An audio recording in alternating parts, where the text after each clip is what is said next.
नमस्कार, स्वागत है आप सबका इंडी मसाला पॉडकास्ट के एक नए एपिसोड में। और मैं हूं आपका होस्ट और दोस्त अमित शेखर इंडी मसाला। देखते देखते आज ये तीसरा साल शुरू हुआ है हमारे पॉडकास्ट का। तो ये सीज़न 3 का एपिसोड नंबर 2 है। और जैसा कि आप जानते हैं, इंडी मसाला पॉडकास्ट पे हम बात करते हैं हेल्थ, फिटनेस और अवेकनिंग की। अवेकनिंग वो सवाल जो हमारे जहन में है, कभी कभी हम उनके ऊपर में मेंटली चर्चा भी करते हैं खुद से, कुछ किताबों में पढ़ते हैं, कुछ रिसोर्सेज ढूंढते हैं कि उन सवालों के जवाब हमें मिल पाए। तो आज वैसे ही एक टॉपिक अवेकनिंग वाली, जिसके ऊपर मैं बात करना चाहता हूँ। इसके पीछे प्रेरणा कहाँ कहाँ से आई, तो गाना.com जो कि इंडिया की एक बहुत ही पॉपुलर म्यूज़िक वेबसाइट है, मोबाइल ऐप है, उस पर मेरी पॉडकास्ट की रिव्यूज़ में मैं चेक कर रहा था। तो जो सबसे ज़्यादा 2021 में प्ले किया जाने वाला पॉडकास्ट है, जो कि ऑलमोस्ट 500 से ज़्यादा बार लोगों ने उसको सुना है, वो है हु एम आई, कौन हूँ मैं। तो हेल्थ रिलेटेड टॉपिक्स में भी लोगों का अट्रैक्शन है, लेकिन एक ऐसी टॉपिक कि मैं कौन हूँ, इसके ऊपर में लोगों का ज़्यादा ध्यान जाना मेरे लिए एक बहुत ही पॉजिटिव सा सिग्नल था कि हमारी अवेकनिंग वाली टॉपिक पे हम कुछ और बातें करें। तो कल हमने बात की थी समय क्या है, समय का कॉन्सेप्ट कहाँ से आया। उम्मीद है आपने उसे सुना है, नहीं सुना हो तो ज़रूर सुनिए और आपके विचार शेयर कीजिएगा। आज के टॉपिक में सुबह सुबह सोच रहा था कि एक बार मैंने अपने फेसबुक के मित्रों से एक सवाल पूछा था कि जीवन में सबसे ज़्यादा डर किस बात से लगता है। तो सैकड़ों रिस्पॉन्सेज आए, उसमें से एक रिस्पॉन्स जो प्रोमिनेंटली उभर के आया वो था कि मौत का डर। अभी इसमें कई लोगों ने क्लासिफाई भी किया कि अकाल मृत्यु का डर, ओल्ड एज में 70-80 होके मरने का डर नहीं, पहले मर जाना। जहाँ तक मेरी खुद की सोच की सवाल है, तो मैं बचपन से इस चीज़ के ऊपर में सोचता रहा हूँ कि अगर कोई मरता है तो उसकी एक चीज़ की क्लैरिटी तो बिल्कुल आ जाती होगी।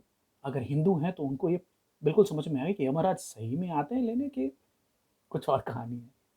या फिर जो अलग अलग कल्चर्स में बताया जाता है कि one sees a ball of light और इट्स ट्रांजिशन होती है, is it painful, is it काम। तो बहुत सारे लोगों ने आउट ऑफ बॉडी एक्सपीरियंसेस के ऊपर काम किया है, दीपक चोपड़ा जी उसमें काफ़ी प्रोमिनेंट है। और अलग अलग लोगों ने ऑलमोस्ट सिमिलर सी एक फीलिंग बताई है कि उन्होंने खुद को अपने शरीर से निकलते देखा और फिर डॉक्टर्स क्या बातचीत कर रहे थे आईसीयू से रिलेटेड। तो वो ट्रांजिशन, वो क्लैरिटी हो जाएगी। तो बचपन से मेरे मन में एक रहा है कि मौत एक क्लैरिटी देगी ज़रूर कि हाँ, ये स्वर्ग नरक वाला जो चक्कर है, जो खेल है, जो हमें हर धर्म में बताया सिखाया जाता है, ये सही में होता है, क्या होता है। बेसिकली एक और चीज़ जो निकल के आई ओवरऑल लोगों से बातचीत में, कि एक तो है फियर ऑफ अननोन का डर। और आफ्टर ऑल लोग मौत से डरते क्यों हैं? There is actually a technical term called death anxiety. बहुत सारे लोगों को मरने के रिलेटेड एंग्जाइटी होती है और बड़ा टैबू सब्जेक्ट भी है, इसके ऊपर लोग अक्सर बात नहीं करना चाहते। तो आज ही मैं सोच रहा था कि डेथ को, मौत को हम हमेशा इस पर्सपेक्टिव में देखते हैं कि ये ऐसी चीज़ है जो किसी दूसरे को होती है, आपके अलावा, till the day it happens to you. तो जिस चीज़ से कभी कभी बहुत ज़्यादा डर लगता है तो उसको हमेशा इवेड करने की कोशिश करते हैं। उसकी चर्चा ही मत करो, उसकी बात ही मत करो, जीवन की बात करो, मरने की बात मत करो। लेकिन जैसे सिक्के के दो पहलू हैं, शिव, सत्य। तो अगर आप मौत को नहीं जानते तो आप जीवन को अप्रिशिएट नहीं कर पाएंगे। तो इसी में थोड़ी सी डीप डाइव करते हैं। एक मोटा मोटा जो रिसर्च में देखा कि almost everybody is afraid of death. Everybody, the degree varies. डर सबको लगता है, उसकी जो मात्रा है ना, डर की मात्रा कम ज़्यादा लोगों में होती है। थैनाटोफोबिया बोलते हैं। Thanatos the Greek god of death, phobia डर। और death anxiety Medical News Today .com के हिसाब से 7 बेसिक कारण देखे गए हैं कि लोग मौत से डरते क्यों हैं। नंबर 1 कारण, नंबर मतलब ये सीक्वेंस में नहीं है, बट नंबर 1 का कारण है I could no longer have any experience. तो अगर मैं मर गया तो फिर मेरी एक्सपीरियंस जो हो रही है, जीवन जो एग्जिस्टेंस है, वो मैं महसूस नहीं कर पाऊंगा, इसका डर एक होता है। I am uncertain as to what might happen to me if there is life after death. अच्छा, दूसरा डर ये है कि अगर सही में जीवन के बाद, मृत्यु के बाद एक दूसरी कुछ काल जीवन, जीवन नहीं बोलूँगा, एग्जिस्टेंस चालू रहती है, तो उसमें क्या होगा? क्या सही में स्वर्ग नरक वाला होता है कि सही में मुझे वो तेल में फ्राइंग एंड फ्राइंग किया जाएगा? उसका डर। I am afraid of what might happen to my body after death. ये जो शरीर है मेरा, जिसको मैं खुद स्वयं मानता हूँ, इसका मेरे मरने के बाद क्या होगा? बहुत डर होता है इसके ऊपर में। मजाक नहीं करना चाहता, बट मोस्टली अलग अलग कल्चर के हिसाब से या तो हम आपको जला देंगे या तो आपको मिट्टी के नीचे डाल देंगे। मोस्टली यही दो करते हैं। पारसीज में उसको फॉर द नेचर छोड़ देते हैं, वल्चर्स वो आपको खाएंगे। तो मोटा मोटा यही सब होता है। भाई द वे, ये जो मौत के अराउंड मॉर्बिड जोक्स, ये भी एक तरह का स्ट्रेस रेस्पॉन्स बोल सकते हैं आप, कि बड़े ही निराशाजनक सिचुएशन में भी लोग कॉमिक हो जाते हैं। कॉमेडी फूट पड़ती है, पता नहीं ये, कभी इसके ऊपर में सोचेंगे और जानेंगे। I could no longer care for my dependents. ये भी होता है कि मैं जिन लोगों का आज ख्याल रख रहा हूँ, चाहे मेरे माँ बाप हैं, मेरे बच्चे हैं, मेरी फैमिली है, उनका ख्याल कौन रखेगा? ये एक चिंता होती है। My death would cause grief to my relatives and friends. अच्छा, मेरे मरने से मेरी फैमिली के लोगों को, मेरे मित्रों को, मेरे रिलेटिव्स को दुख होगा, ये भी एक डर होता है। All my plans and projects would come to an end. Obviously मेरे जितने प्लान हैं, जो करना है, घूमने जाना है, ये घर बनाना है, वो करना है, ये सब रुक जाएंगे। तो इसका भी डर होता है कि आप जो करना चाहते हो नहीं कर पाएंगे। And the process of dying might be painful. तो शायद जो मरने में दर्द बहुत होता है, तो उसका भी डर लोगों को हो सकता है। इसमें से आप और मैं दो टिपिकल फियर को आइडेंटिफाई कीजिए। आप तब जान पाएंगे कि आपको मौत से डर क्यों लगता है। मेरे लिए बहुत क्लियर है। I could no longer care for my dependents. तो उनका क्या होगा जिनकी मैं आज केयर कर रहा हूँ? अगर मैं नहीं रहूँगा तो उनके साथ क्या होगा? दूसरा, मेरे जाने से उनको कष्ट होगी, इसलिए मुझे उससे डर लगता है। आपके लिए कारण कुछ और हो सकते हैं। मैं, for the listeners of the podcast and the people who see it on YouTube, I put these 7 questions, और नॉट क्वेश्चन, 7 पॉइंटर्स, जिसमें से आप अपने 2 चूज कर पाए। तो इन्हीं सब उधेड़-बुन में आज जब भी रिसर्च बात चल रही थी, तो I stumble upon a website called how long will I live. मैं कितने दिन और जीऊंगा। It's developed by professors of UPenn, University of Pennsylvania. नाम है प्रोफेसर साहब का डीन फॉस्टर। और ये एक डेटाबेस है, एक ऐप है, जो कि वेब टूल है। ये कैलकुलेट करती है आपकी प्रोबेबल लाइफ कितनी होगी। बेसिस कुछ सवाल पूछे जाते हैं, बड़े आसान से सवाल हैं, उनके सही सही जवाब दीजिएगा। इसका भी लिंक मैं podcast as well as video में शेयर करने वाला हूँ। 4 लाख लोगों की डेटाबेस से एक मॉडल बनाया गया है, और जो डेटा सैंपल आप देते हैं उससे रिजल्ट्स निकल के आते हैं। बट रिजल्ट जो आते हैं और आप जो जवाब देते हैं उसका कोरिलेशन है। तो जवाब बिल्कुल ईमानदारी से दीजिएगा, और ये आपके ऊपर है, आप किसी से शेयर करना ना चाहें कि ना चाहें, उसमें क्या रिजल्ट निकल के आ रही है। तो मेरी जो करंट लाइफस्टाइल है, जो करंट सोशल सिचुएशन है, ये सब सोचते हुए जो सवाल के जवाब मैंने दिए, तो मेरी जो लाइफ एक्सपेक्टेंसी है वो निकल के आ रही है 89 years. 75% chances according to how long will I live. 75% chance है कि मैं 80 क्रॉस कर जाऊंगा। 25% चांस है कि मैं 95 तक जा सकता हूँ। Let's see, right now at 45 years of age, so 89, that means 44 और 44 more years to live। मतलब 15 साल और रिटायरमेंट को हैं। और उतने दिन तक काम करना नहीं करना, बिल्कुल नहीं करना, कुछ और करने की भी विचार आ सकती है, वो बाद में सोचा जाएगा। तो टोटल 16,000 दिन, 16,060 डेज हैं, जिसमें मैं अपने सपनों के ऊपर काम कर सकता हूँ, और और ज़्यादा कंट्रीब्यूट करने की कोशिश करूँ, क्या कर सकता हूँ मानवता को। तो आप भी how long will I live में जाएं, देखें कि आपकी लाइफ एक्सपेक्टेंसी कितनी निकल के आ रही है, माइनस करें अपने करंट एज को, फिर देखें कि आपके पास कितने साल बच रहे हैं, कितने दिन बच रहे हैं, और उसमें क्या क्या आप करना चाहेंगे। तो एक रिमाइंडर होना बहुत इंपॉर्टेंट है, रीसेट कीजिए इसको। और मेरे हिसाब से थोड़ा मॉर्बिड सा सब्जेक्ट है, डीप है, डिफ़िकल्ट है, बट वाजिब है। साल के शुरुआत में एक पैमाना सेट हो जाए कि इस 2022 में हम क्या करना चाहेंगे और हमारे पास क्या क्या चीज़ें अवेलेबल हैं। इसी सीरीज में एक 5 दुनिया के सबसे बड़े रिग्रेट्स, खेद, वो भी किनके बता, जो मर रहे हैं, जो अपने डेथ बेड पे हैं। तो बड़ा शानदार काम किया।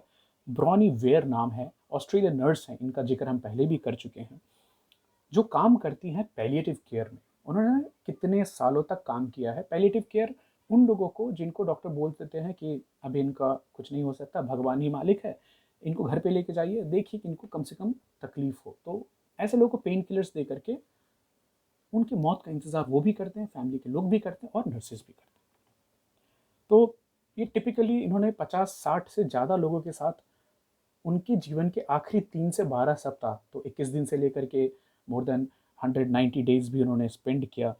और मैं अगेन उनकी ब्रॉनी वेयर की वेबसाइट की लिंक आपसे शेयर करूँगा, क्योंकि उन्होंने एक ब्लॉग लिखा।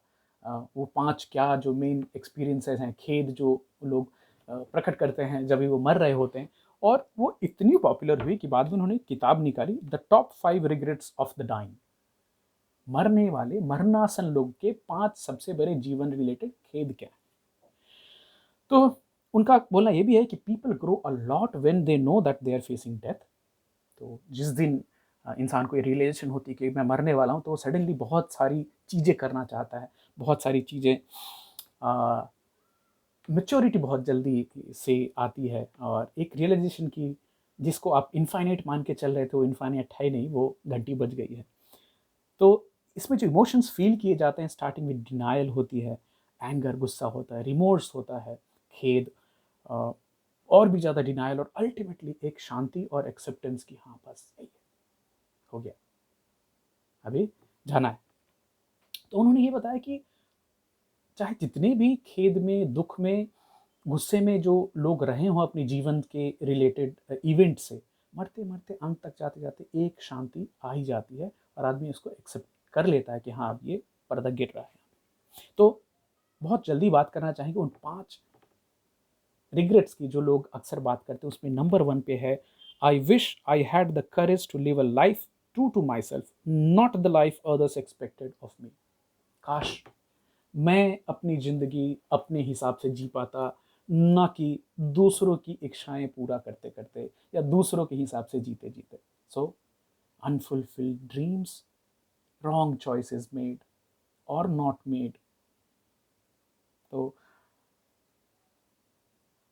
ये आर्टिकल में और अपने ब्लॉग में ब्राउनी लिखती हैं कि honour your dreams, at least some of your dreams you must honour. And ये तब नहीं ख्याल आना चाहिए जब आपकी हेल्थ हाथ से चली जाए, क्योंकि हेल्थ एक ऐसी आज़ादी लेके आती है जिसे बहुत कम लोग इज्जत देते हैं जब भी वो हेल्दी होते हैं। ये ख्याल तब आता है जब भी आपकी हेल्थ आपके हाथ से निकल जाती है। तो honour your dreams, live life true to your self.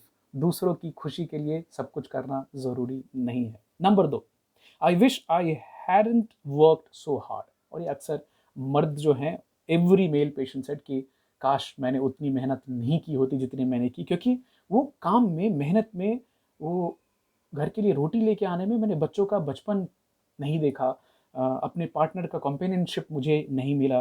तो ब्राउनी बोलती हैं कि लाइफस्टाइल को क्यों ना थोड़ा सिंपल किया जाए, अपनी ज़रूरतों को थोड़ा कम किया जाए, तो फिर जो आमदनी है वो ऑटोमेटिकली, जो हाई इनकम की जो डिमांड होती जाती है वो भी धीरे धीरे कम हो जाएगी। तो हम अपने लाइफ में ज़्यादा स्पेस, ज़्यादा जगह क्रिएट कर पाएंगे, more open to new ideas हो पाएंगे, नई चीज़ें कर पाएंगे, ज़्यादा खुश रह पाएंगे, ज़्यादा ट्रैवल कर पाएंगे, और कोई नई अपॉर्चुनिटी आती है तो उस पर देख कर और काम भी कर सकते हैं। अदरवाइज तो रैट रेस लगे रहिए। Number 3, I wish I had the courage to express my feeling.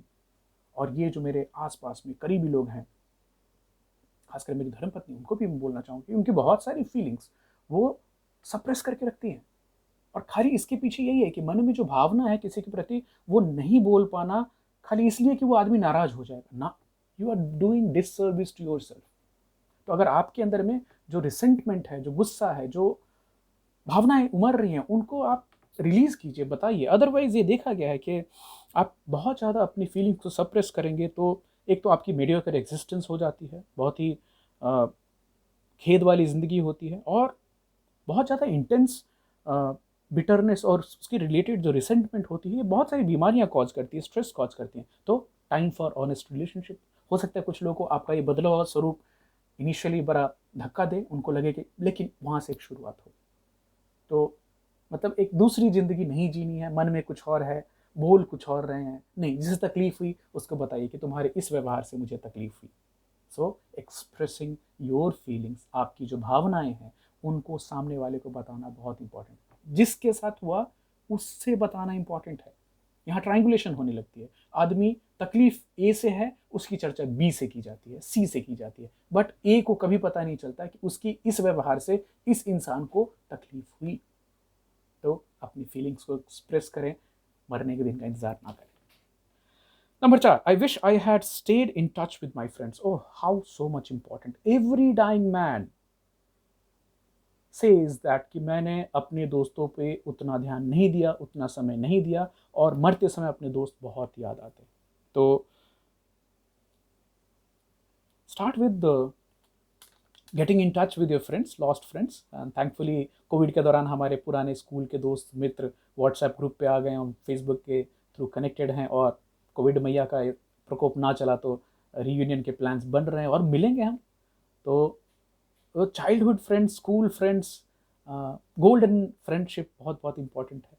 आदमी जब मर रहा होता है तो ब्राउनी बताती हैं कि इनिशियली शुरुआत के दिनों में फिनेंशियल और एसेट्स की बात होती है कि इसको पैसे दे देंगे, वो ऐसा कर लेंगे। बट अंत में जब भी आखिरी के क्षण और दिन आते हैं तो खाली एक ही बात होती है, वो होती है लव और रिलेशनशिप की। बाकी सारी चीज़ें बेमाया, बेमतलब। किसकी क्या प्रॉपर्टी मिलेगी, किसको बैंक बैलेंस मिले, किसको सोना जाए, कुछ मतलब नहीं रहता। अंत में खाली वही रह जाता है, कौन मुझे प्यार करता है, कौन मेरे क्लोज है, वही लोग याद आते हैं। Number 5, I wish that I had let my self be happier. काश मैंने खुद को और ज़्यादा खुश होने दिया होता। ब्राउनी बोलती है कि बहुत सारे लोगों को मरने के समय तक ये रियलाइजेशन नहीं होता कि हैप्पीनेस इज अ चॉइस। खुश रहना हमारे खुद की चॉइस होती है। Otherwise we get stuck in old habits and old patterns. तो लाफ्टर, सिलीनेस, दिल खोल के हंसना, बच्चों के साथ खेलना, बचपना करना versus looking grumpy, content and composed, ये तो बड़े गंभीर इंसान है। सदगुरु कहते हैं अक्सर कि सीरियस मत हो। सीरियस हमारे यहाँ इंडिया में तो भी बोलते हैं कि वो सीरियस हैं जब भी वो आईसीयू में होते हैं। तो सीरियसनेस अच्छी नहीं है। Laughter, being silly, playing with kids is important. तो जब भी आप डेथ बेड पे होते हैं, जब भी आप मर रहे होते हैं, उस समय दूसरे आपके बारे में क्या सोच रहे हैं ये आपको बिल्कुल ख्याल नहीं रहता। सो ब्राउनी बोलते हैं life is a choice, it is your life, choose consciously, choose wisely, choose honestly and choose happiness. थोड़ी डीप हो गई आज की ये टॉपिक, ये बात, बट रीसेट बटन दबाइए। मिलते हैं सीजन 3 के अगले साप्ताहिक एपिसोड में, सैटरडे को मिलते हैं। तब तक अपना ख्याल रखिए और अगर आपको ये पॉडकास्ट अच्छा लगा, वीडियो अच्छा लगा तो अपने फ्रेंड्स फैमिली में शेयर कीजिए और आपके विचार मुझ तक पहुंचाइए। Thank you so much. Here is Riddhi Masala signing off from today's podcast. Bye bye, take care.